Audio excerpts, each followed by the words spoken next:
As fake United were put to one side, Newcastle United want more. Guess what, son? You're next. So from the Jason Tindall tactical masterclass to the Tonali magic to Mr. Efficiency, we'll also discuss the latest details behind Eddie Howe's return after he was hospitalized. As per, join us as we'll break down the 5 things we learned from Newcastle United 4 Manchester United 1. Let's go. So the first thing we learned was the left-wing debate heats up. Harvey Barnes made a compelling case to be the man in that spot going forward. Barnes, who deservedly earned Player of the Match, delivered a performance that was both clinical and commanding. He swept home from close range to restore Newcastle's lead immediately after the break. Then, moments later, he dispossessed Mazraoui and rifled in a second. Having a massive 8.8 match rating, 2 goals from 2 shots, 2 successful dribbles, 1 key pass, 1 big chance created, and 6 duels won. That brace made him only the second Newcastle player to score twice against Manchester United in the Premier League, following Alan Shearer back in December 2000. His influence went far beyond goals. He led all players in ball carry distance and continues to show an elite ability to turn progression into end product. In fact, 4 of his 8 Premier League goals this season have come following a carry, with only 3 players across the league doing better in 2024-25. After the match, Barnes summed it up simply: "Love scoring here, great game from the lads." Surely the love affair between Barnes and St James's Park is well and truly alive. His current form is impossible to ignore. He's now been involved in a goal in each of his last 4 Premier League appearances, equaling the best run of his career. What makes that even more impressive is his limited game time. 8 Premier League goals from just 10 starts, averaging a goal every 147 minutes. Efficiency personified. Only Alexander Isak has scored more goals for Newcastle this season, and yet Barnes remains largely underrated outside of the club. Inside the Toon, though, fans are taking note, and with Anthony Gordon waiting in the wings, this debate is heating up. But when a player is delivering at this level, offering final third quality, goals, and pressing with purpose, it's hard to justify leaving him out. Add in European football next season, and having 2 left wingers of this caliber will be a huge asset. If only we had this kind of depth in the right position. Talking about the right wing, the second thing we learned was to put some respect on Jacob Murphy's name. If there's one player who continues to defy expectations this season, it's Jacob Murphy, and it's time we give him the credit he's earned. Having a 7.8 match rating, 1 assist, 5 out of 6 successful dribbles, 2 key passes, 1 big chance created, and 6 out of 9 duels won. What a season he's having. His assist for Harvey Barnes in the second half marked his 9th assist in all competitions since December, and his 10th in the Premier League this season, putting him in elite company. In fact, only Mohamed Salah, with 18, has provided more Premier League assists this season. Murphy's current tally means he now joins a select list of Newcastle players to hit double digits for assists in a single top-flight campaign since the club's return to the Premier League in 2017. It's the first time Murphy's hit double figures in his career, and the numbers don't lie. He's also now one of just 3 players in the Premier League this season with 5+ goals and 10+ assists, joining the likes of Mohamed Salah and Bukayo Saka. Beyond the stats, his performance in the game was another showcase of his growing influence. He looked sharp on the ball, completed the most successful dribbles, and created the joint most chances on the pitch. His assist for Barnes was classic Murphy: quick thinking, vision, and precise execution. But it's not just his attacking contributions that stand out. His defensive discipline often flies under the radar, yet in the match he was repeatedly seen covering the last man and putting in a shift off the ball, having 100% tackles won, 1 clearance, and 5 recoveries. It's this balance between graft and creativity that makes him such a valuable asset. And let's not forget, Murphy is now the first Newcastle player to register 10 open play assists in a Premier League season since Laurent Robert in 2001, who had 11. That's over 2 decades since anyone at this club hit that kind of mark in open play. With such all-around impact, efficient output, and standout performances week after week, Jacob Murphy deserves a call-up. When it's based on merit, there's no debate to be had. He's earned it. Then, even on a day where Alexander Isak, with 7.3 match rating, didn't find the net, he reminded us all of his elite quality, and crucially, the evolving dimension of his game. Newcastle's opening goal came courtesy of a moment of magic from Isak, who showcased his vision and creativity with a beautifully weighted ball to set up Sandro Tonali. It was the kind of assist that highlights just how complete his game is becoming. That assist was his 6th in the Premier League this season, equaling his best ever return for a league campaign. For a player often judged by goals alone, this is a significant marker of his development. While Isak had just one shot on target and missed a big chance, the underlying involvement was there. No Newcastle player touched the ball more often in the opposition box than Isak, with 7 touches, proof of his constant threat and positioning, even when the goals don't come. This might be chalked up as an off day for the Swedish striker by some, but the broader numbers tell a very different story. Isak now has 30 goal contributions in just 35 matches, a staggering return that underlines his consistency and importance to this side. And perhaps most impressively, he's doing it with style.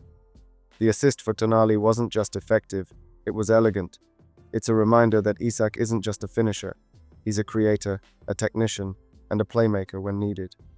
As Newcastle look to solidify their push toward European qualification, Isak's all-around game could be the X factor. Even on quieter days in front of goal, he continues to influence the match at a high level.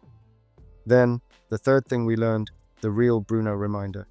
In a match full of standout performances, Bruno Guimaraes offered a timely reminder of just how integral he is to this Newcastle United side, leading from the front, having a 7.8 match rating, 1 goal, 34 accurate passes, 58 touches, 1 key pass, 1 accurate cross, 2 accurate long balls, 3 shots, 1 successful dribble, and 6 out of 11 duels won. Though he was caught on the ball once or twice early on, Bruno quickly grew into the game, asserting his influence and becoming the creative engine through midfield. He repeatedly looked to connect play, especially down the right channel with Murphy and Trippier, sparking countless attacking sequences. As the game progressed, his energy and aggression began to shine. He threw himself into tackles, recovered possession high up the pitch, and dictated the tempo. He ended the match having won the ball 4 times in the attacking third, all while maintaining 100% take-on accuracy, a stat that underlines both his efficiency and confidence. Then came the exclamation point. When Manchester United faltered once again at the back, Bruno was there, calm, clinical, and composed, slotting in Newcastle's 4th goal. He celebrated with a cheeky "I'm the Bruno" gesture, a fitting statement on a day when he truly stamped his authority. His season stats are elite, being the only player to win 200-plus duels in the Premier League, winning the most fouls won and completing the most through balls. That's elite-level consistency from a player who blends grit and grace like few others in the league. After the match, Bruno took to Instagram to share his love for the club and the fans. This team, these fans, and this stadium. 3 very important points, and we keep going in pursuit of our goals. 1 game at a time, always. Away the boys. Thank you, Jesus, for everything you do in my life. He, together with Harvey Barnes, also dedicated the win to Eddie Howe in a touching message, hoping it would bring their manager some joy during his time away. It was a gesture that showed leadership beyond the pitch, proof that Bruno is not just a midfielder, but the heartbeat of this team. Then, another key takeaway was Sandro Tonali, the engine that drives the team. If anyone needed reminding of Sandro Tonali's class and commitment, this game's performance delivered it in emphatic fashion. Having a 7.6 match rating, 1 goal, 63 touches, 42 accurate passes, 91% passing accuracy, 1 accurate long ball, 1 duel won, 1 clearance, 2 interceptions, 1 tackle, and 0 times dribbled past. He broke the deadlock with a thunderous volley on the run, an extremely difficult finish that looked effortless in his execution. But that was just the headline moment.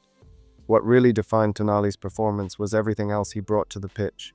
From the very first minute, Tonali served as the heartbeat of Newcastle's midfield, always scanning, always aware, constantly building a 360-degree picture of the pitch around him. That footballing intelligence allowed him to be in the right place at the right time, not by chance, but by design. He led the team in passing accuracy, 91.3%, proving to be a reliable conduit in possession, recycling the ball efficiently, and helping Newcastle gain full control of the game's tempo. No starter had a better completion rate. Defensively, he was relentless, aggressive, but never reckless. Tonali covered every blade of grass. Whether pressing high or dropping deep to intercept, he was everywhere. His length of the field sprint in the 94th minute said everything about his stamina, determination, and drive. He's the kind of player who blends steel and skill, a machine in terms of work rate. A technician on the ball, a leader with the heart of a lion. Watching him play is a genuine pleasure. Tonali showed once again that he's not just adjusting to Premier League football, he's thriving in it. If Newcastle are to push for silverware and European success in the coming seasons, Sandro Tonali will be right at the center of it. With all the buzz around the brilliance of Newcastle's midfield, Joelinton can often fly under the radar, but make no mistake, his presence is absolutely vital to the way this team functions, having 7.0 match rating and 1 assist. His performance was a slightly different version of Joe. He didn't need to unleash the full-throttle aggression we've come to expect from him. In truth, nobody in red seemed keen to go toe-to-toe with him. And so, rather than engage in a midfield war, Joelinton cruised through the game, conserving energy with 2 tougher fixtures, Palace and Villa, just around the corner. Still, his influence was there for all to see. He intercepted Bayindyr's poor clearance to tee up what might go down as the easiest assist of his career. And while that moment stood out, his quieter contributions were just as meaningful. Only the fullbacks, Trippier with 3, Livramento with 7, had more successful passes into the penalty area or more possession wins in the middle third than Joelinton, with 2 and 4 respectively. He played with intelligence and maturity, doing the simple things well, picking his moments, and staying in control. When you have other midfielders stealing the headlines, having someone like Joelinton who can anchor and balance the side is priceless. He may not always grab the spotlight, but his consistency, physicality, and game awareness make him one of the most important cogs in Eddie Howe's midfield machine. In defense, a big shout out to Tino Livramento, who was a revelation on the left. While many have rightly praised Newcastle's attacking flair, the foundation was built on an outstanding defensive performance, led by a new star on the left, Tino Livramento. Known more for his right-sided capabilities, Tino has been nothing short of a revelation at left back. He continues to thrive in an unfamiliar role, combining defensive solidity with explosive forward runs. His partnership with Harvey Barnes on the left flank is blossoming into something special, offering both width and penetration. Though his positioning was questioned for Manchester United's sole goal, it was a rare blemish on an otherwise colossal outing. Livramento's driving run past Dalot led directly to the second goal, showcasing his ability to turn defense into lightning-fast attack. His countless interceptions, duels won, and recovery sprints were essential in keeping Manchester United's wide threats at bay. Having a 7.3 match rating, 57 touches, 3 touches in the opposition box, 1 successful dribble, 7 passes into the final third, 1 accurate cross and long ball, 2 out of 4 tackles won, 2 clearances and 9 massive recoveries. At just 22, he's playing with the maturity and intelligence of a seasoned pro. On the opposite flank, Kieran Trippier reminded everyone why he's still one of the Premier League's best right-backs. 6 passes into the final third, and 4 defensive third possession wins. He led Newcastle in both. While his set pieces weren't quite at their sharpest, his overall impact was steady and unauthoritative. Having a 7.0 match rating, 3 clearances, 72 touches, 84% passing accuracy, 2 key passes, 4 accurate crosses, 2 accurate long balls, and 7 out of 9 duels won. Trippier provided crucial balance, always available to receive, calmly recycling play, and dictating the tempo on the right. His chemistry with Murphy and Bruno was evident throughout, and his defensive positioning was flawless. In central defense, Dan Burn was colossus. Celebrating his 200th Premier League appearance, Dan Burn put in a towering display that underlined his remarkable rise. Having a 7.3 match rating, 4 clearances, 4 interceptions, 1 tackle, 0 times dribbled past, and a scary 10 out of 10 duels won. He was involved in more duels than any other Newcastle player and won 100% of them. He also led the team in clearances and interceptions, a brick wall at the back. But it wasn't just about brute strength. His calmness on the ball, long-range distribution, and surprising ventures forward made it clear this is a player brimming with confidence, post-cup final heroics, and international recognition. Complementing Burn was Fabian Schär, Newcastle's composed, cultured centre-half. Despite having a 6.7 match rating, being dribbled past 3 times, he had 3 clearances, 1 blocked shot, 3 interceptions, 1 tackle, and 5 duels won. He actually completed 44 accurate passes, the most of any Magpie, including 4 into the final third. He retained possession under pressure and was more than up for the physical challenge, particularly in his battle with Højlund, which he seemed to relish. Schär's ability to step out of defense and play through the lines is crucial to Newcastle's build-up play, and key to Howe's system. While Nick Pope, with a 7.0 match rating, wasn't overly busy, he still produced a key save to deny Xerxes in the first half, and made 4 stops overall. His distribution, however, left something to be desired. just one of 7 long passes completed, but he did well to keep the game moving by playing out from the back. Frustrated not to come away with a clean sheet, Pope still anchored the defense effectively and reminded everyone why he's in the conversation for England's #1 spot. From Livramento's energy and Burns' dominance to Shaw's precision and Trippier's composure, this backline was resolute, intelligent, and balanced. Every player played their part in ensuring Newcastle dominated from back to front. This kind of defensive performance, especially in the absence of Eddie Howe, is what turns good teams into great ones. So as Newcastle United's players and coaching staff were understandably emotional about their manager Eddie Howe being hospitalized, but they stayed focused and used that emotion as fuel to dismantle Manchester United 4-1 in a dominant performance at St James's Park. Massive credit to assistant manager Jason Tindall, who orchestrated a flawless game plan in Howe's absence, leading the team to one of their best displays of the season. From the very first whistle, Newcastle set the tone with an aggressive, high defensive line. The press was suffocating. Manchester United couldn't build from the back, with our backline stepping up close to halfway and a low PPDA showing just how intense our pressure was. Between the 15 and 70 minutes, we saw Manchester United barely escape their half, struggling to breathe under Newcastle's relentless energy. And when we had the ball, we were direct and incisive. The direct speed spikes in the 40 and 60 minutes tell the story. That's when the game turned. That's when we killed it. Compared to Manchester United, we were quicker, more vertical, and more dangerous. Field tilt stats showed we spent much more time camped in attacking areas, constantly applying pressure. We weren't sitting back. In fact, our average defensive line was an astonishing 62 meters from goal, compared to Manchester United's 37. That aggressive shape allowed us to dominate space and progress the ball rapidly through the wide areas. The pass network was tight, structured, and always looking forward. And our XT map expected threat shows how often we generated dangerous possession close to the box. No sideways passing for the sake of it here, just purposeful football. Despite the possession being fairly even, 48% to 52%, Newcastle generated an XT of 1.73 compared to Manchester United's 0.46. That's nearly 4 times the threat. We didn't just keep the ball, we did damage with it. This was aggressive, attacking football with structure and intent. In the final third, we were ruthless. 12 shots, 4 goals. Manchester United had 9 but barely tested Pope. The shot map shows how we constantly found better angles and closer positions. Our final third play was clinical, calm, and calculated. This was a masterclass in execution and finishing efficiency. Even with the score somehow level at half-time, there was a fear that Newcastle were not going to make their dominance count. Fortunately, Harvey Barnes actually admitted that Tindall's words of inspiration during the interval helped ensure that Newcastle eventually came out on top. We were on the front foot from the off, Barnes told the club's official website. We went in at halftime level, but I thought first half we played really well.